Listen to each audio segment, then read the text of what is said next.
Okay, am I recording this? I'm recording it. Okay, so let's share computer sound so you can hear it.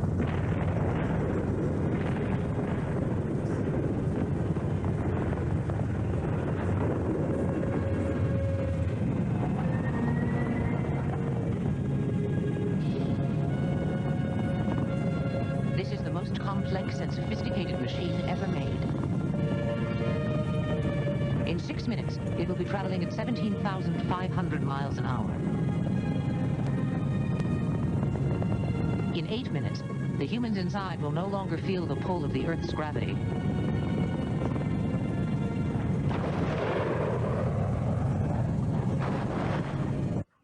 Okay, so space shuttle launch takes about 8 minutes. All right, so what happens within that 8 minutes? Within that 8 minutes, you travel 180 miles while reaching the final speed of 17,500 miles per hour. So these are the limits within which the space shuttle has to fly. It is such a tremendous amount of energy. Yet the limits within which it must fly are very, very narrow. So you've got something that's powerful, but delicate at the same time.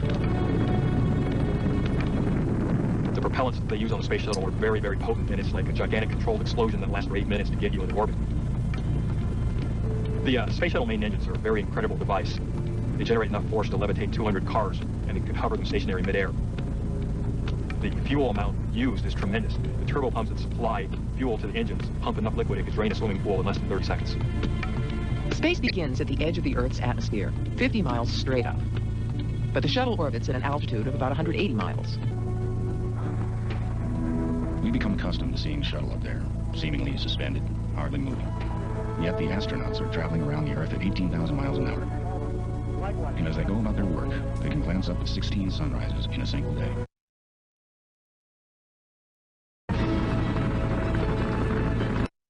All right, so we got 8 minutes to travel 180 miles, right? While reaching the final speed of 17,500 miles per hour. Okay, so that's what we got. So we got 8 minutes to travel 180 miles while reaching the final speed of 17,500 miles per hour. Okay, that's where we're at. All right, so these are the limits within which the space shuttle has to fly. And one of the things that you need to realize is within this 8 minutes, no one is piloting the space shuttle. No one is piloting the space shuttle under the circumstances.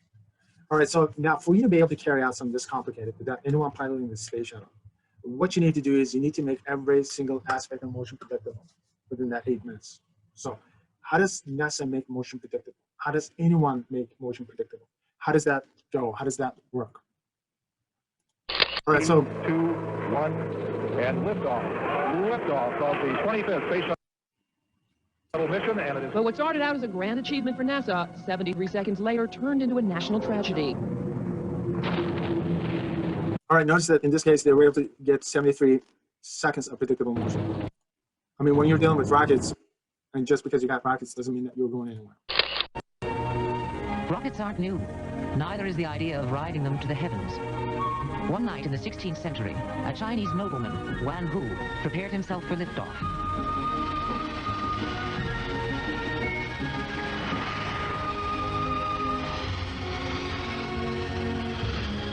But then there was, as modern spacemen say, a glitch. And though Wan Hu didn't make it to the stars, he couldn't be found on the face of the Earth either.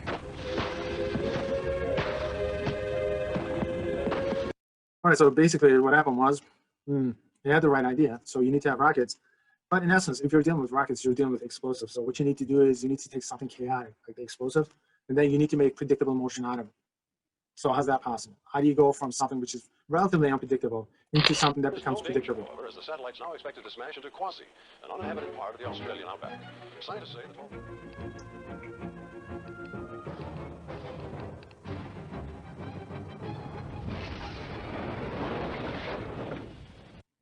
All right, predictable motion allows forecasting. In the sense that not only are you going to know where in this case, the satellite is going to land, you'll know exactly when it's going to land, how fast it's going to land. Okay, this is 100% predictable. This guy is on the landing spot, so he's ready for impact. Notice that he's got pillows and everything else. Yahoo. Notice that not only is he ready for impact, also his dog is ready for impact. Now, this is predictable motion. So how do you go from something unpredictable to predictable motion? How do you make motion predictable? All right, so it's an extension of the lecture that we have. All right, so change in displacement in time is your velocity. So measure distance over measure time is going to be your velocity. And if your velocity is changing in time, that's going to give you your average acceleration. So the question, so speeding up is going to be acceleration. Change in direction is going to be acceleration. And in this case, not only your direction is changing in time, also your velocity is changing in time. So that's also acceleration. And notice at this point, your velocity is about to change in time. All right, so change in velocity in time, what is that called? Oh, okay, so change in velocity in time is a technical term, which is known as jerk. The motion itself is known as jerking motion. So change in acceleration in time is known as jerk. The motion itself is called jerking motion. The measured values are on the right. On the left, you will have the average values. Okay, so the thing about jerking motion is it's unpredictable motion. It's chaotic. Everything is going to be all over the place. Example of jerking motion is car collisions. Within a tenth of a second, what happens, the car is going to crumple. Different portions of the engine compartment is going to crumple at different rates. So which means that within a tenth of a second, you're going to end up experiencing jerk. Which means that you're going to end up experiencing all these vibrations all over the place. All right, so this is your time axis. I'm going to express it in terms of seconds. And this is going to be our acceleration axis. And we'll express this in terms of g. All right, so the acceleration is going to keep varying within that time period. All right, so here's what I'm looking at. So the impact starts, the car is going to start to crumple, and then boom, it's going to crunch, crumple, crunch. And then notice that the acceleration is going to keep varying up and down, and then the motion is going to start to die off at some point. Okay, the entire thing that you're looking at is going to last only 1/10 of a second. All right, so that's the car collision impact. Crumple zone is going to crunch. Now the maximum value of the acceleration is going to be here somewhere. All right, so here's the maximum value that you're looking at.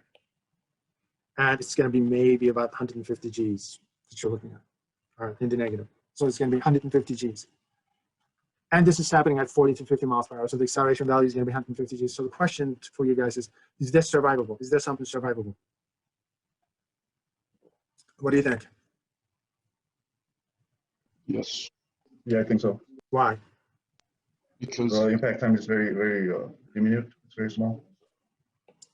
It's 150 Gs though, right? So can you survive 150 Gs, yes or no? If you're wearing a seatbelt, you might.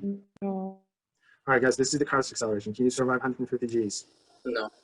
Answer to that question is no. Okay, this is one of the mistakes that Mythbusters kept making, the original Mythbusters for years. It used to drive me nuts. They would have these accelerometers, and then they would just activate when you hit 100 Gs, and they would say, hey, this is dead upon impact. No, guys, this is your instantaneous acceleration. All right, this is 150 Gs. This is the maximum value that you can attain. What we are interested in is not your maximum acceleration. We're interested in the average acceleration. So your average acceleration, because the acceleration, notice that the acceleration keeps varying. It keeps going up and down, up and down, up and down, up and down. So there's always a change in acceleration. So what we're interested in is your average acceleration. What is the average acceleration during this time period? This is so happens the average acceleration within this time period is going to be somewhere here. So you're looking at maybe about 20 Gs, 25 Gs. All right, so we're not interested in the maximum acceleration. We are interested in your average acceleration within this range. And the average acceleration, I mean, the larger the time period is, all right, the smaller the average acceleration is going to become. So what happens when there's jerk in motion? Okay, this simply means that the acceleration is changing in time. When the acceleration keeps changing in time, notice that it goes down, goes up, goes down, goes up, goes down, goes up, and the values keep changing. When there's something like that, the only thing you have to do is you have to get an estimate of what the average acceleration is. So if there is jerk in motion, what you need to do is just use that. Got it? So if there is jerk, then what do? You have to use the average acceleration formula to get an estimate. Okay, so jerking motion formula is more of a mathematical model. All right, so if there's change in acceleration, hey, use the average acceleration formula. That's what it means. And that's exactly what we did. All right, so when you're using the average acceleration formula, there's an implication. The implication is that there's change in acceleration. All right, so what do we know? Change in acceleration in time, it's called jerk. All right, so if there's jerking motion, what do? We use the average acceleration. So the example of jerking motion is car collisions. Got it? So when the car is crumpling, there's a change in acceleration. All right, pick the best answer, put your responses in the chat. Ooh, pick the best answer and put your responses in the chat.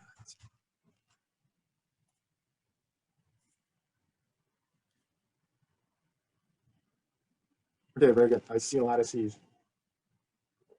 Going down, going down. All right, C, all the way through. C is the best answer. All right, give yourself 5 points on that one.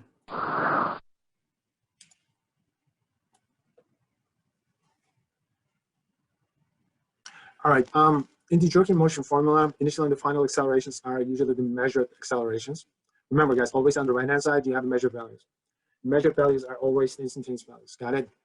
So what do we have on the right-hand side? We have the instantaneous accelerations on the right-hand side. So the best answer is C. Those of you guys who pick C, give yourselves 5 points for that one.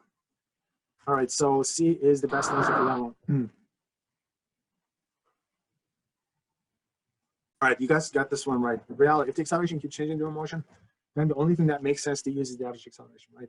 So average acceleration formula is used, so give yourselves 5 points for that one. That's actually really, really good. Can you repeat that? How do you make motion predictable again? I'm sorry.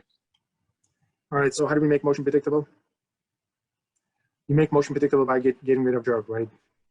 All right, so jerk is what makes motion unpredictable. Notice that you end up, acceleration keeps changing in time. So you don't motion becomes predictable when acceleration is made constant. Very good. The motion is made predictable if there's no change in acceleration. So if there's no change in acceleration, jerk becomes 0, right? So how do you make motion predictable? You make motion predictable by making acceleration constant. Right. So you make motion predictable by eliminating jerk. All right, so if you make jerk 0, then the motion becomes predictable.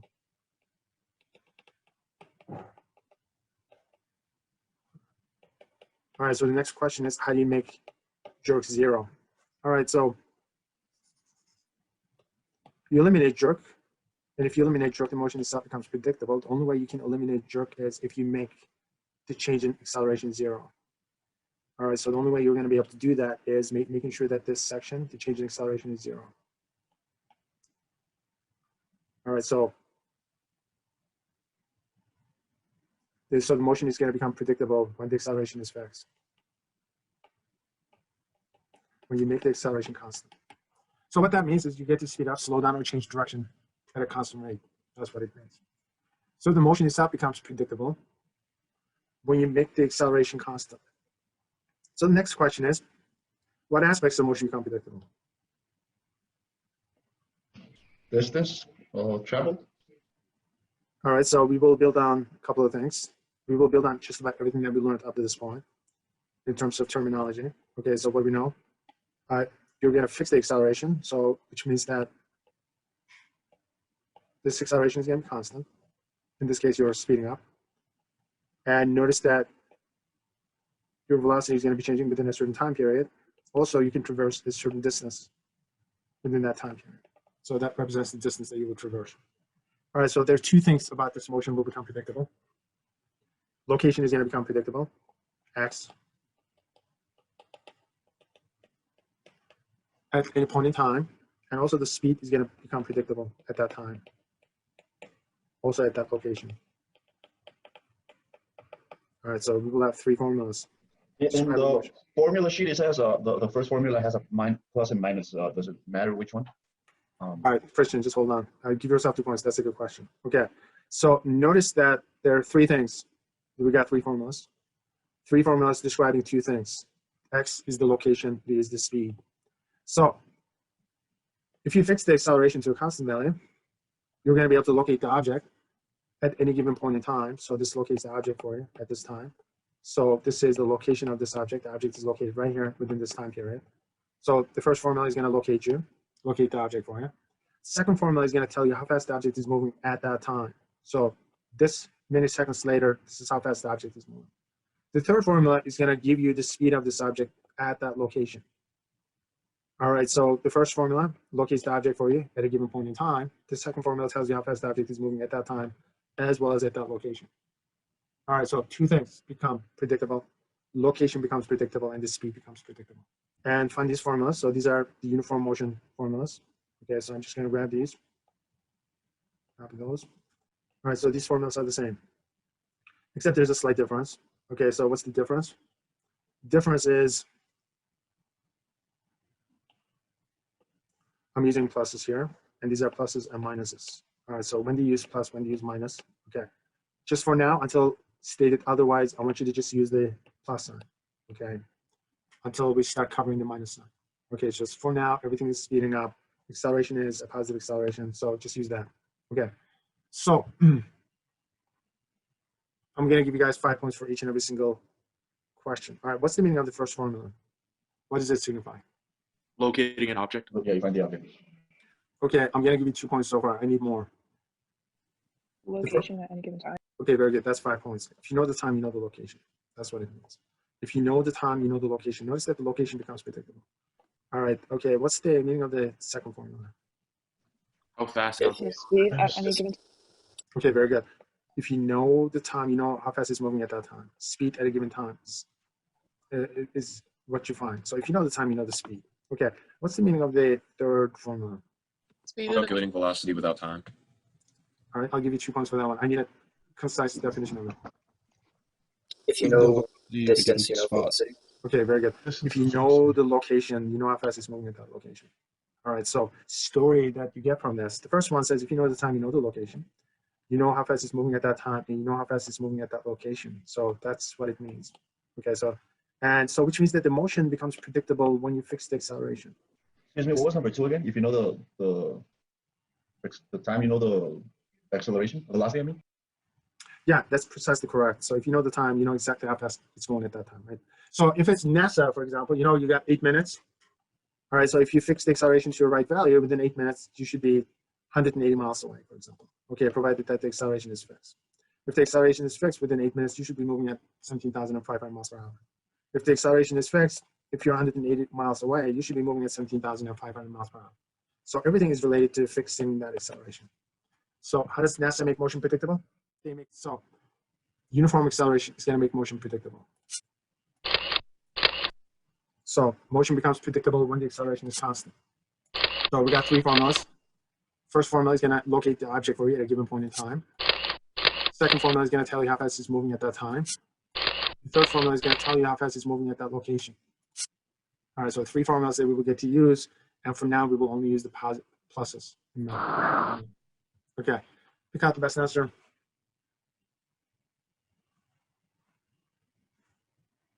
Right, so I see a lot of D's. Very good. D is the best answer, right? A is correct, B is correct, C is correct. First formula, second formula, third formula, D is the best answer. So Kigos has 5 points for that one.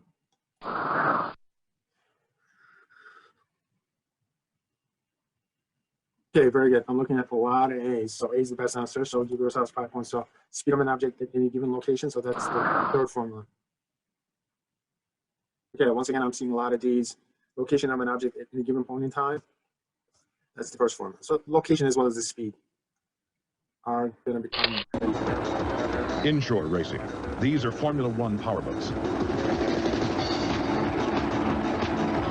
Just 17 feet long, they accelerate from 0 to 100 in less than 4 seconds. Top speed, 140 miles per hour. A boat that takes 90-degree turns at breathtaking speeds. Inside a cockpit modeled on an F-16 fighter, the driver controls the machine with pinpoint accuracy. The slightest mistake could mean death. This is the most dangerous form of powerboat racing on Earth. Formula One boats are made of fiberglass, carbon fiber, and wood. They weigh a mere 350 pounds. When they crash, there's not much left.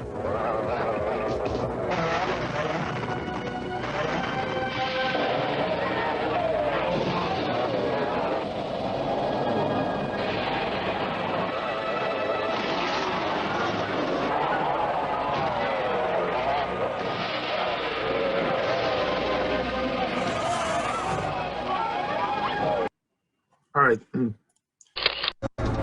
Let's turn this into a problem. Inshore racing. These are Formula One powerboats. Just 17 feet long, they accelerate from 0 to 100 in less than 4 seconds. All right, so 0 to 100, less than 4 seconds. Top speed, 140 miles per hour. All right, so determine the acceleration and determine how far they travel while reaching that final speed, 100 miles per hour. Part C, I'm going to skip. All right, so let's take a look at the problem the way it is stated from the problem sheet. It says it goes from 0 to 100 miles per hour within 4 seconds. So 0 to 100 miles per hour within 4 seconds. All right. So how far does it travel? That's part A. And then you try to solve the problem. Immediately, you will notice that there isn't enough information available. Case in point. All right, just Okay, let's do the conversions first, I think. Miles per hour to meters per second. All right, so these are the only symbols we got available. And then you try to pick the right formula only to realize that it's not possible. So look at your symbols and pick the formula that only has those symbols. And then you are thinking, oh, this has X, so this is no good. You cannot use that. All right, so using these symbols, you will notice that you don't have a symbol for A. If you don't have a symbol for A, if you don't know what acceleration is, you won't be able to use any one of them. So I decided to change the problem around just for now. I don't want to make it too complicated. So the best thing to do is just find the acceleration first, and then find the distance later. All right, so let's figure out the acceleration first. All right, now it's straightforward. The only thing you have to do is just look at your symbols and then find the formula that contains those symbols. Notice that X is not given to you, so you can't use the first one. X is not given to you, so you cannot use the last one. This is the only one you can use. All right, so this is the formula, so you just have to solve for A. Okay, we're not going to use any numbers. I'm not going to let you use any numbers except zeros. If you have a zero, just plug it in. And this is a simple enough case, so the initial speed is 0, so that's what we will use. So that term is going to drop out. Acceleration times time is velocity, so I'm going to move things around to get the acceleration term on the left-hand side. Now divide both sides by t, and that's it. Okay, so this is what the final equation looks like. All right, so into which you plug the numbers with metric units. All right, so it gives you the acceleration in terms of meters per second squared. The next step is expressing in terms of g's. Notice that I employed a trick that I was talking about before. I just moved the decimal to the left. It gives you a g load. So in this case, acceleration that you feel is going to be slightly more than your own body weight in this case. All right, so we're done with that. All right, the next step is let's check to see how far it travels while reaching this speed of 100 miles per hour. So x is what we need, and then express it in terms of feet. All right, so the only formula that makes sense you can use under circumstances, guys, you got two formulas. This says x and this says this one. All right, either one is going to work. You can use the first one or you can use the last one. I'm going to be lazy in this case. I'm going to use the first one because x is already on the left-hand side, so we're not using that. And notice that the initial speed is 0, so it's going to knock out the first term. 0 times t is 0, so that's going to drop out. So you got 1/2 at squared. So now use the numbers in metric units. Okay, for acceleration, this is what you need to use. And times the number 4 seconds. So square, don't forget to square that. And you got the number in terms of meters, now conversion to feet. It's about 300 feet. That's it. Okay, so this is a good exercise in terms of how you pick formulas in this case. All right, this is kind of high school style. We're still working on the formatting. So that's how it is done. All right, so you pick the initial formula based on what's given.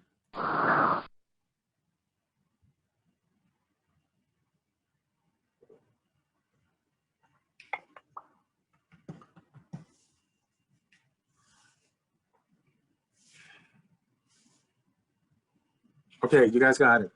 Formulas, the symbols on the right-hand side, measurables on the right-hand side are instantaneous speeds or instantaneous values. Very good. B is the best answer for that one. Okay, so let me give you a bit of a puzzle. So let's have a quick discussion regarding this. All right, so Navy fighter jets, their takeoff speeds are 140 miles per hour. But there's no way they can get up to that speed on their own. There's no way. All right, so if they cannot get up to that speed on their own, how do they ever reach that speed? How does that happen? Any ideas? They use a slingshot. Yep. Okay, so Arun, you said they use a slingshot. All right, how do you know that they use a slingshot? I've watched it in documentaries where it accelerates very quickly. Okay, very good. Give yourself 10 points. All right, they use a slingshot. They're usually catapulted. All right, and because they're being catapulted, they try to make motion as predictable as possible, so they use uniform acceleration. All right, so Arun, give yourself 10 points for the experience. Some of you guys are veterans, so you guys have the life experience. So there's a rich history behind this. It goes like this. The first planes were launched from ships in 1910, just 7 years after the Wright brothers' maiden flight. Wooden platforms were built onto the gun turrets of large cruisers. Takeoff was hazardous. And there was nowhere to land. The pilots had to ditch in the sea and wait to be rescued.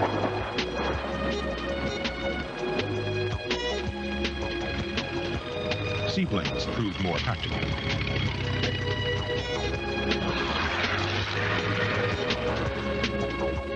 They landed on the sea and were lifted back on board. British used them as reconnaissance airplanes in World War I.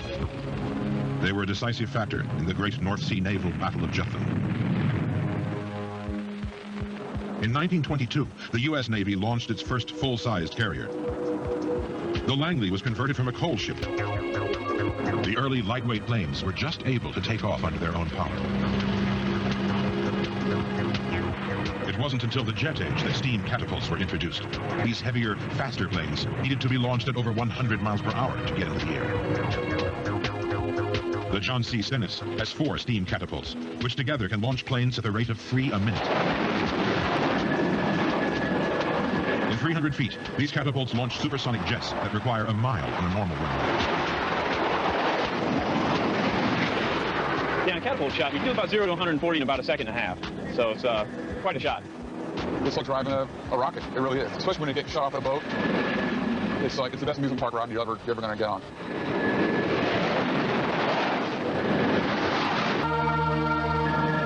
But for all pilots, launch is a moment of extreme danger. When things go wrong, they must be ready to react instantly. When this plane went out of control, the crew had only a split second to jettison the bomb load and eject. Okay, so I got a question for you. So these... The John C. Stennis has 4 steam catapults, which together can launch planes at the rate of 3 a minute. 3 a minute, guys. It's 0 to 140 miles per hour within 300 feet. How long would that take? In 300 feet, these catapults launch supersonic jets that require a mile on a normal runway. Yeah, in a catapult shot, you do about 0 to 140 in about a second and a half. This guy says it takes about a second and a half. Is that correct? All right, so let's run the numbers on this one. So what do we have? We got 300 feet to go from 0 to 140 miles per hour. All right, so the first thing is figure out the acceleration and then figure out the time it takes to reach that speed. All right, so the initial speed is going to be 0. Final speed is going to be 140 miles per hour. 300 feet is the runway. So the question is the acceleration. And then get it, all I had is just express it in terms of G's. All right, conversions, miles per hour to meters per second, feet to meters. All right, so we'll carry out the conversions. All right, so crunch the numbers. Okay, good. Okay, next step is find the formula. Which one should we use given these symbols? Would you use the first one, the second one, or the third one? What do you guys think? Third. Yeah, the third one is the one that makes sense, right? Because time is not given to us. The third. All right. So based on those symbols, use the third one. All right. So we'll pick that one and go to work. All right. If you have any zeros, just plug in the zeros to simplify it. So the initial speed is 0. So this term is going to drop out. And so we'll get rid of 2 and get rid of x. And now use the numbers in metric units only. All right. So speed squared divided by 2 times x. So it's going to give us the acceleration. All right, the next step is just express it in terms of G's. So we end up getting 2 G's roughly. So it's about 2 G's. Do you leave it there for a second? No, Christian. This is being recorded, so you can watch it later. Okay, the lecture is kind of timed. All right, also you will get the handouts later, so just relax and watch it. I want you guys to get the concepts. The math is something that you kind of have to work out for yourself. And busy work is something that you guys do on your own. All right, so the next one is not, it's 2 G's, right? Okay. And they're using a catapult, and it's based on the nuclear power generator, so they probably have enough power. That's going to last them like a century. That's not a big deal. And they're able to launch 3 fighter jets a minute. So why not? It's 2 Gs, guys. They're wasting 300 feet of space. Why not make it like 100 feet so you can actually launch, say, about 20 a minute? Why not make it about 2 feet so you can launch maybe about 100 a minute? All right, so why not make it about a foot so you can launch maybe about 500 a minute? Guys, imagine that you can launch like 500 airplanes a minute. Okay. You can eradicate terrorism within days. It's not like a big deal. We can attack every single country on Earth. Imagine the surprise of Canadians when we start dropping bombs on. All right, that'll teach them a lesson. All right, ignore the politics of it right now. Why is it that they would not take these airplanes from 0 to 140 miles per hour within, say, less than a foot? The whiplash? The whiplash, is that the worst that can happen? Guys, what do you suppose is going to happen to you if you were to go from 0 to 140 miles per hour within a distance of, say, about a foot, 10 inches or something? You know, you can be exposed to up to 140 Gs and be able to survive, right? What would happen if I were to accelerate you at a rate of 100 Gs from 0 to 140 miles per hour? What do you think is going to happen? Your plane is going to fall apart. I don't care. The pilot Ignore will the black pilot. out. The pilot is going to black out. That's not the worst that can happen. If I were to take you from 0 to 100 miles per hour, you're looking at broken bones, internal bleeding, that sort of stuff. Is that a good idea to have a pilot bleeding internally with broken bones? No, guys, it's not going to work. All right. So do you understand why they make it 300 feet? That's 300 feet because it's 2 Gs. It's enough to get your attention. In that sense that, no, you're not going to be distracted. You're not going to be texting. You're not going to be drinking your coffee. 2 Gs is good enough for you to be able to actually control the airplane if something goes wrong. All right. That's the reason why that's what they use. All right, so notice that every single pilot is going to experience the same 2 Gs because it's uniform, it's set. This acceleration is predetermined, which means that the motion is made highly predictable. So the next question is, how long would it take for you to clear the deck? How long would it take for you to clear the deck? All right, so what do we do for that one? Okay, so notice that now we're looking for T, and then this equation has T in it, so is this one. So you got 2 options. Okay, either one will work, guys. Either one is going to work. All right, again, if you want to do it the lazy way, and that's the way I'm going to do it, I'm going to pick the second equation. So pick the second equation. All right, so it looks like that. Solve for T. Initial speed is going to be 0, so I'm going to drop that. And then divide both sides by A, and that's it. All right, so that's it. Okay, so the next step is just plug the numbers in. All right, so this gives you about 3 seconds. All right, so how long does it take for you to actually clear the deck? It's going to be 3 seconds. How long does it take? 3 seconds. How long does it take? 3 seconds. Oh, it takes you 3 seconds to actually clear that distance. The John C. Stennis. Dan, a catapult shot, you do about 0 to 140 in about a second and a half. And a catapult shot, you do about 0 to 140 in about a second and a half. Does he not know? What do you think? Dan, a catapult shot, you do about 0 to 140 in about a second. You don't think he knows his numbers? He knows it's 3 seconds. I know it's 3 seconds. And he's exaggerating. Is there any reason for exaggeration? Absolutely not. What these people do is impressive enough, but they're so competitive that they still want to exaggerate. On top of that, and then they become recruiters, and they start lying about this and that. So that's kind of interesting. So my question to you is, which ones are better liars, politicians or recruiters? What do you guys think? Let's talk about psychology. Yeah, in a catapult shot, you do about 0 to 140 in about a second and a half. Sexual relations with that woman, Miss Lewinsky. I never told anybody to lie, not a single time. In about a second and a half. I never told anybody to lie. About a second and a half. I never told anybody to lie. About a second and a half. I never told anybody to lie. A lot of people think that politicians are better liars. In reality, it's not true, guys. The recruiters tend to be much better because they keep telling the same lie over and over again. They're not really emotionally attached to what they're saying. Notice that here, Clinton is very attached to what he's trying to say. He's lying. It's fairly obvious. It's got the posture of a liar, in essence. All right, pick out the best answer, and then put your answer on the side.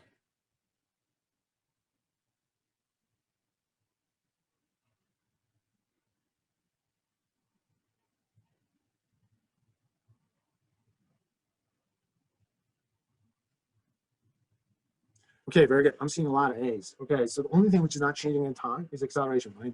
If the acceleration is constant, that's the only thing that doesn't change in time. Okay, velocity is going to change, this is going to change. And velocity at any given location is going to change. Very good. So give yourself 5 points for that one. But for the ultimate in power and speed, nothing beats top fuel dragsters. These cars couldn't take you to the corner grocery store or even negotiate the neighborhood cul-de-sac. But no other car can touch them when it comes to straight, gut-wrenching acceleration. Along with funny cars, top fuel dragsters are the fastest race cars on Earth. Both repeatedly cover a quarter mile at speeds in excess of 300 miles per hour. These cars go 0 to 100 in 1 second, and they pull 5.5 Gs, which is more than the space shuttle at takeoff. And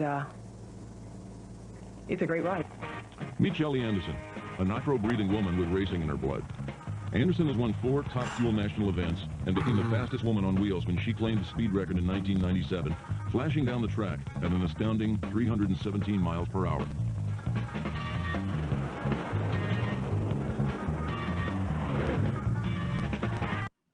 All right, let's get back to her. But for the ultimate in 1 second, these cars.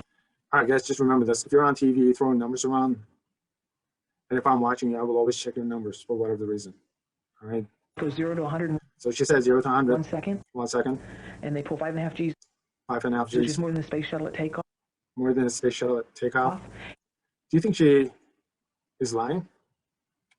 She's making 2 statements. She's saying going from 0 to 100 is 5.5 Gs, and that's more than the space shuttle in takeoff.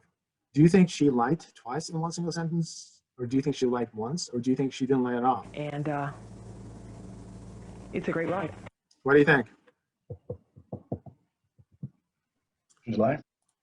Christian, why did you say she's lying? I don't think she's lying. I mean, she looks like she's got an honest face. There's no reason not to trust her. And the other guy also had an honest face. All right, you guys don't think these people know their numbers? I don't think she's lying. You don't think she's lying? All right, so let's go back and look at the numbers. Okay, let's go. Okay, so we have one person who says she's lying, and we got another person who says she's not lying. So whoever is correct, I'll give you 10 points for that one. Only thing you can do right now is you can go with your gut reaction. All right, let's check to see what the numbers look like.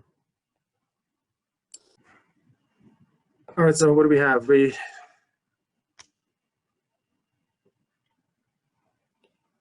right, so the car accelerates from 0 to 100 miles per hour within 1 second, right? So what's the acceleration? Right, so let's do that problem. All right. It goes from 0 to 100 miles per hour within 1 second. So the question is acceleration. And then let's express it in terms of g. Okay, what's the next step? Next step is the conversions, right? Miles per hour is no good, so we gotta express this in terms of meters per second. All right, so multiply this with a conversion factor. So miles per hour to meters per second. And 1 meter per second is 2.24 miles per hour. Okay, so 44.64. 44.64, give yourself. Okay, so give yourself 5 points for that one. All right, so the next step is, given these, which formula would you use? Second one. All right, given these, I would use the second one. Yeah, very good. So let's pick that one and use the second one. All right, so it's going to be final velocity, initial velocity, and then we have a times t. Cool, so we got that. So what do we have? The initial, do we have any zeros? Yeah, initial velocity is 0, so give it this. All right, so we got a times t equaling v. Okay, so what's the next step? Isolate. Isolate the A. Okay, cool. Isolate the A. All right, so get rid of t. And we're kind of done at this point. All right, so acceleration is change in velocity. It's velocity over time in this case. All right, so that's as far as we go. All right, so now the numbers. All right, so 44.64 divided by 1. Okay, very good. It's 44.64 divided by 1. All right, so that's going to give us, this one is straightforward, 44.64 meters per second squared. Okay, so what do we do? Move the decimal to the left. All right, so that's going to give us the acceleration, roughly. So what is it? 4.5 G's. All right, so the acceleration is 4.5 G's. She said 5.5 G's is 4.5 G's. Okay, so one of the things that I want you to realize is what these people do is really impressive, but they still feel the need to exaggerate. All right, she got the half right, and she knows it's 4.5. She adds 1 more G to it, just in case. All right. The pilot did the same thing. He knows it is 3 seconds. He makes it 1.5 seconds. Okay, just exaggerating.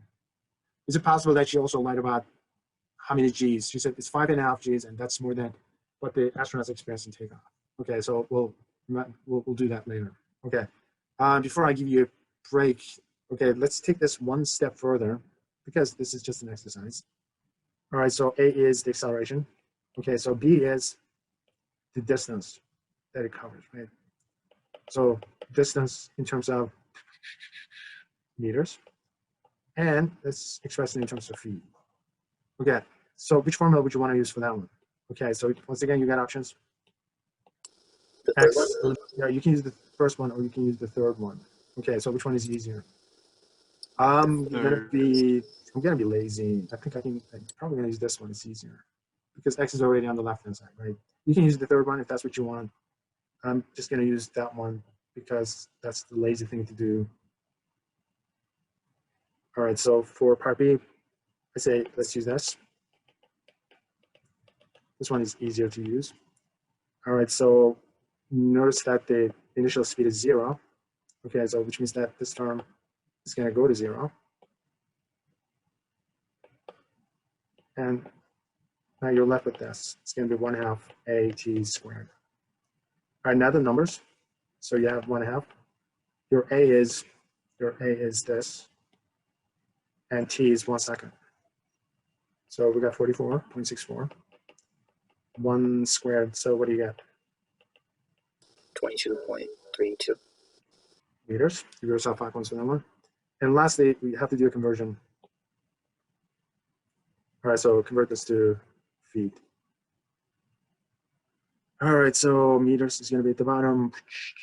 Feet is going to be on top. All right, so 1 meter is 3.28 feet. And then this is going to give us what? 73.21. 73.21. About 75 feet, right? All right, give yourself 5 points for that. All right, give yourselves 5 points for that. All right, so this was the first couple of them that we did. Obviously, it's how you do it. So this was a good example. All right, so 4.5 Gs instead of 5.5 Gs. So her number is exaggerated. And it takes about 73 feet to get up to 100 miles per hour. So that's actually impressive. All right. Thank you very much, Houston. We got a couple of housekeeping procedures for you. We'd like you to roll right to 060 to null your rate. Roger that. Rolling right, 060. And then if you could give your oxygen tanks a sir. Roger that.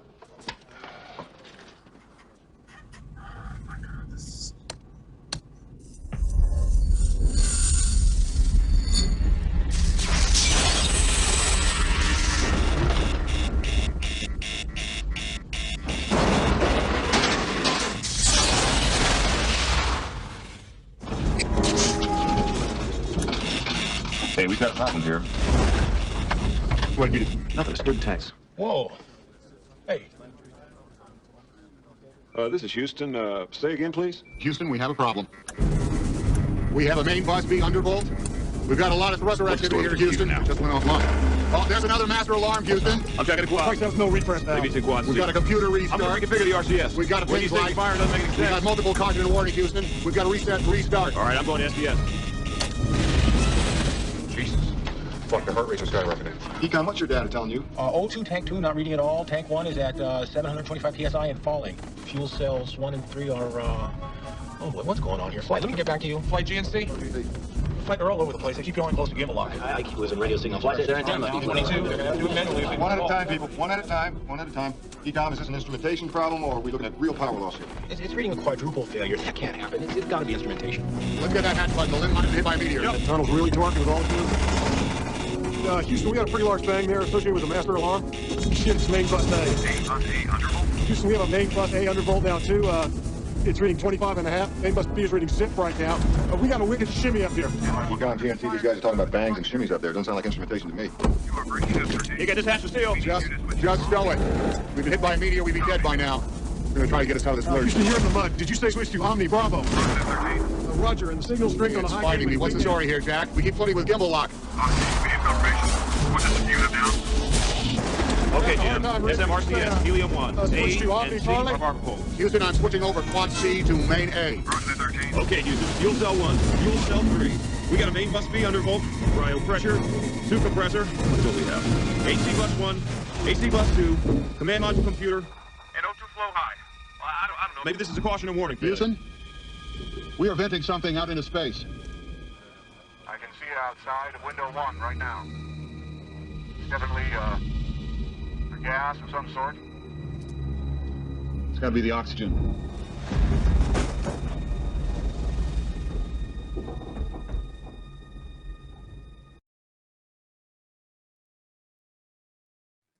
Apollo 13. Is it based upon a real event, or is it just made up? What do you guys think? It was real. All right, so which one happened first, the movie or the actual event? You don't have to answer that question. All right, guys, the oxygen tank exploded. Oxygen tank exploded all the way out to the moon. They were going all the way out to the moon, and all of a sudden, boom, the oxygen tank exploded. So what do you do under these circumstances?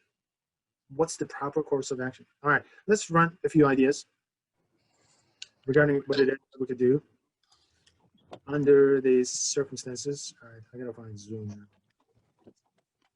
I'm losing zoom. Okay, they had a few options. One of the options that they had, and they decided not to use, was the most obvious one. Okay, so they're on the way to the moon. Apollo 13 is the example that we're looking at. So here's the Earth. All right, so I'm gonna place the moon right here. All right, so it's like 250,000 miles away. And the Apollo 13, so they take off in the direction of the spin, and then they're moving in this direction. And on the way there somewhere, what happened was the oxygen tank exploded. Okay, and mission is compromised at this point. All right, so they know they're not gonna be able to land on the moon. Tank exploded, but they have enough oxygen. So these guys are going about 25,000 miles per hour right at this point. All right, so their speed is about 25,000 miles per hour. So why not just stop, put the brakes on, stop, come to a complete stop at 25 miles per hour, turn around and come back home? Do you think that's possible? No. Okay, why not? You're thinking that that's not possible because? Because it would take too much time to stop and then come back to Earth. Okay, let me ask you this question. How do they stop then? What is it that they need in order to stop in space? They need equal thrust in the opposite direction. Okay, they need thrust in the opposite direction, right? Where do they get the thrust from in the opposite direction? The boosters.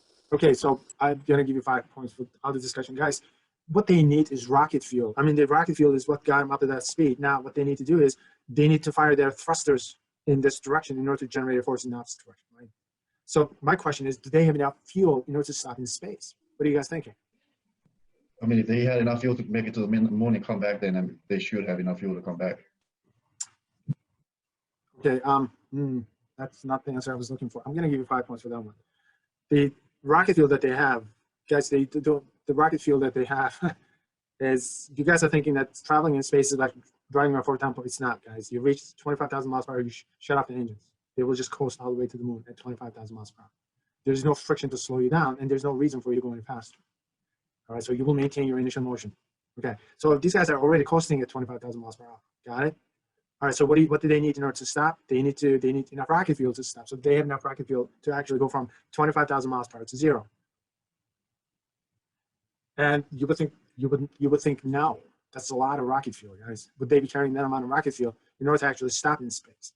I would say no. I thought the answer would be no. And eventually, I started reading a book on the history of Apollo 13, the details. I was rather surprised that these people had enough rocket fuel actually stop in space. Not only do you have to stop in space, also now you have to turn around and you have to accelerate in the opposite direction and get up to the same speed. They had that option. So they decided not to exercise that option because there are problems with that option. It makes it much more complicated. So they decided that they're just gonna slingshot around the moon. All right, so we will go around and then slingshot and then come back home. They figured that they had enough oxygen to carry that. Now, if you want to carry out something like that, so this would become the trajectory of their motion. All right, so you will just slingshot around the moon and then come back home. Boom, boom, boom, boom, boom, boom, boom. Okay. The problem with that is, number one, it's not a problem. The nice solution is now you have to slow down.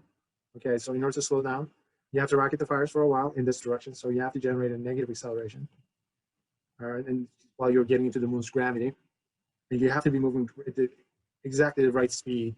And then, so you have to fire the rockets for a while and then bring your speed down and then use the moon's gravity to slingshot. And then in order to escape from that gravity, now you have to speed up. So now you have to have a positive acceleration. Acceleration is going positive on this trajectory. And then, so now you have to have a positive acceleration.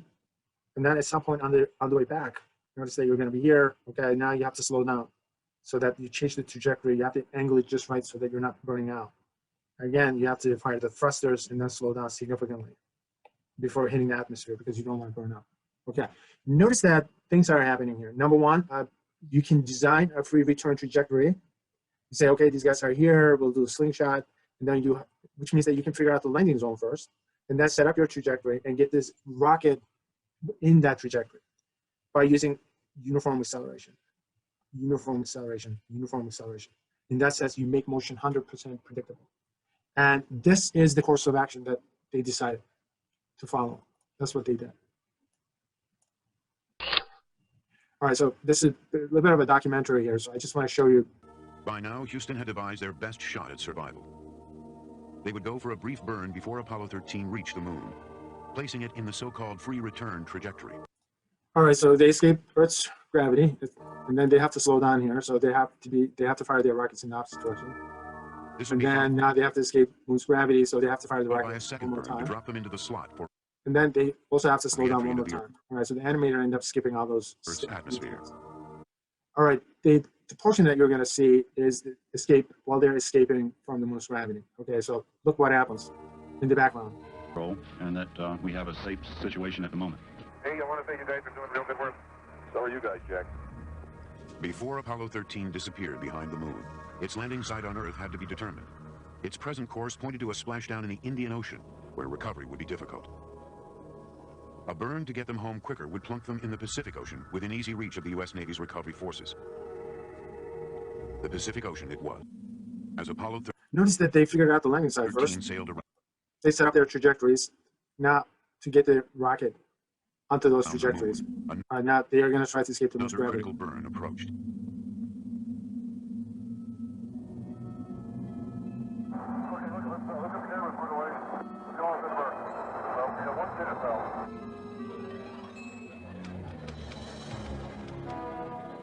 All right, now look at the psychology of these people. The moment of truth arrived. You can almost sense the anxiety in the room. It's almost palpable. Everyone is kind of nervous. I love the glasses. Everyone has kind of like standard glasses at the time. Entire team of people, whether you need it or not. Again, the same sort of glasses. Same type. This guy obviously needs glasses, but he doesn't want to see what's going on. All right, so go for the burn, which means that everybody has to okay this first, and then they have to relay the information. The computations are made. Okay, we're okay, bye. Tell me it. We're go, bye. Inco okay?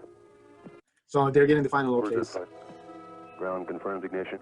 All right, so the ignition is confirmed. All right, so here's what I want you guys to do. I want you to count inwardly 1,001, 1,002, 1,003. Okay, now look at the duration of that constant acceleration.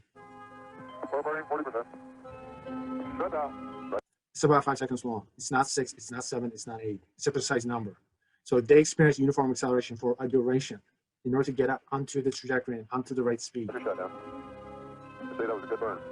All right, so the burns are very short durations, and the uniform acceleration is the short duration uniform acceleration. And then acceleration goes to 0, but it's still a 0. Acceleration is still at a uniform 0 at that point, so the motion is still predictable. At that point. Entering the home stretch, another hurdle. The wrecked service module was still venting small amounts of gas. All right, so the service module is venting gas, so is that a problem? It is a problem. Guys, when you're venting gas, it's going to push you out of that narrow entry corridor. All right, so... With enough force to push Apollo 13 out of its narrow re-entry corridor. So all of a sudden they discover that it's not on the right trajectory, so now they have to make a correction in order to get the rocket back into the right trajectory. Houston decided it needed another engine burn. Okay, so a bunch of computations, and they have to figure out what the thruster is going to be like and how long. To achieve exact re-entry into the Earth's atmosphere. We're going to have to flight. College. Ignition. All right, so the ignition. You got 1 second in.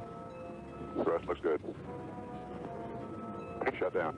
This is about 7 seconds long. This was longer than the other one. By now, exact re-entry into the Earth's atmosphere. Ignition. Thrust looks good. Shut down. Hang in there, it won't be long. Remarkably, it was the most accurate splashdown of any Apollo mission to date. Helicopters from the carrier Iwo Jima lifted the astronauts from Odyssey. Home at last.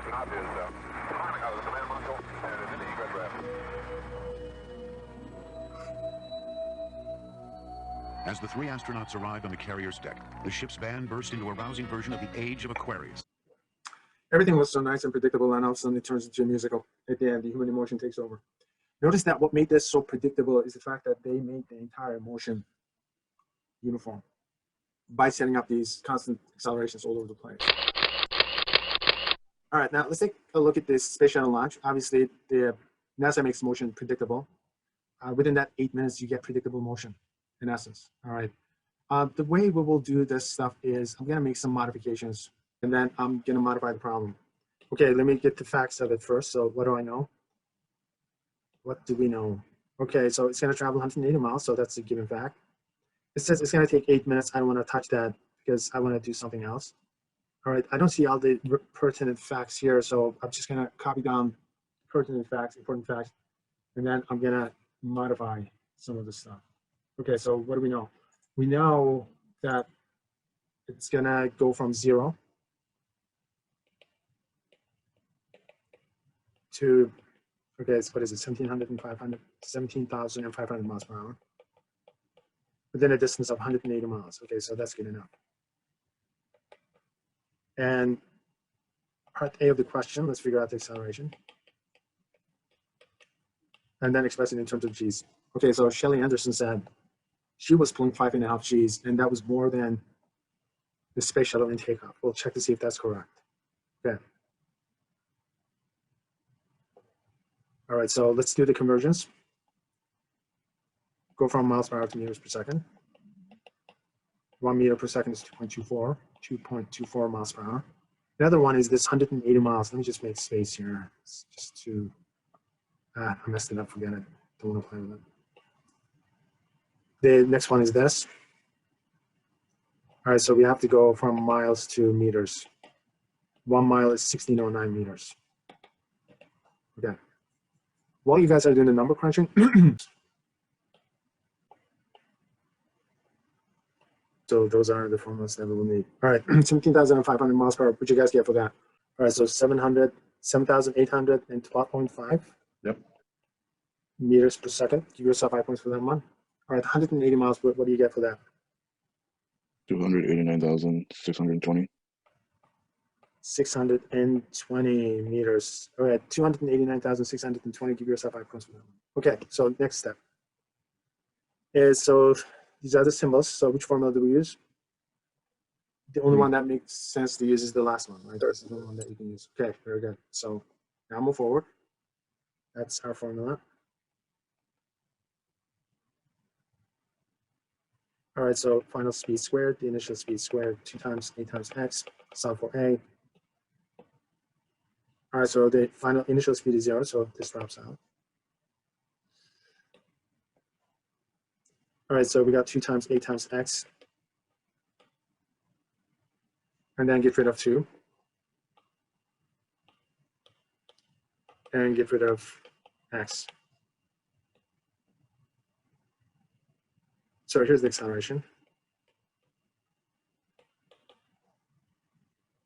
All right, now the numbers. All right, so the speed is 7,812.5. Square that.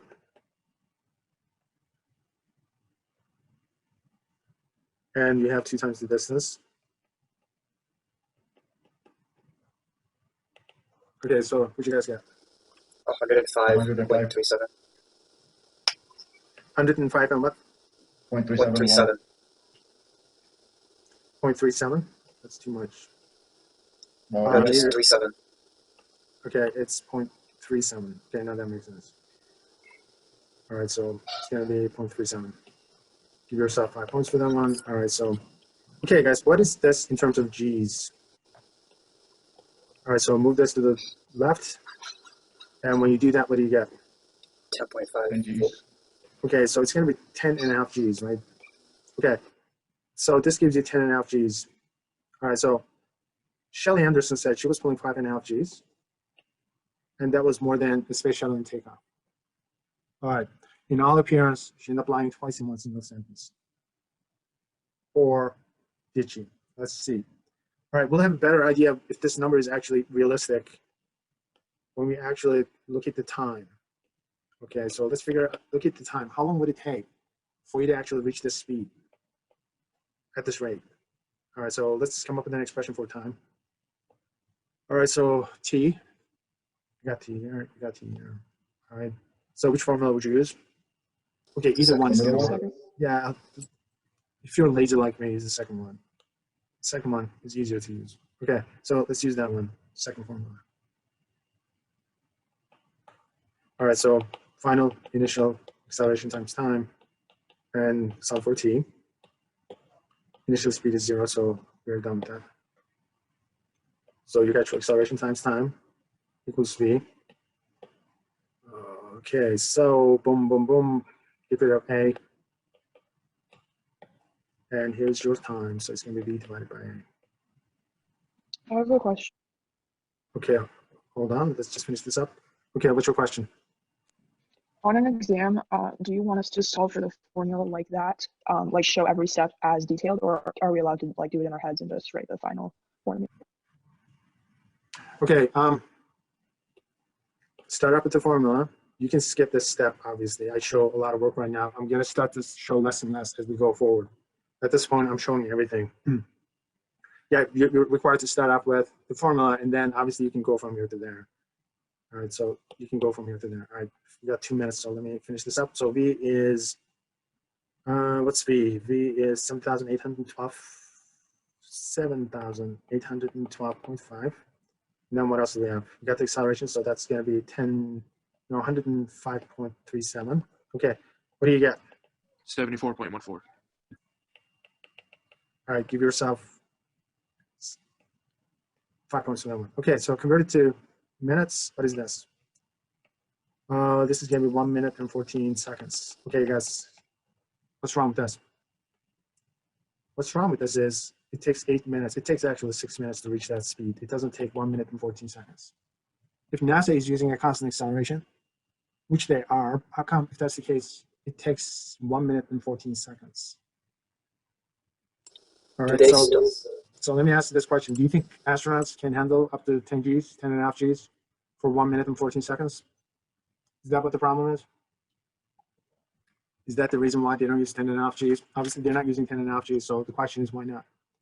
I know they're not using 10.5 Gs in takeoff because or else the entire shuttle mission would have taken only 1 minute and 14 seconds. It takes 6 minutes in reality. Everything combined is about 8 minutes.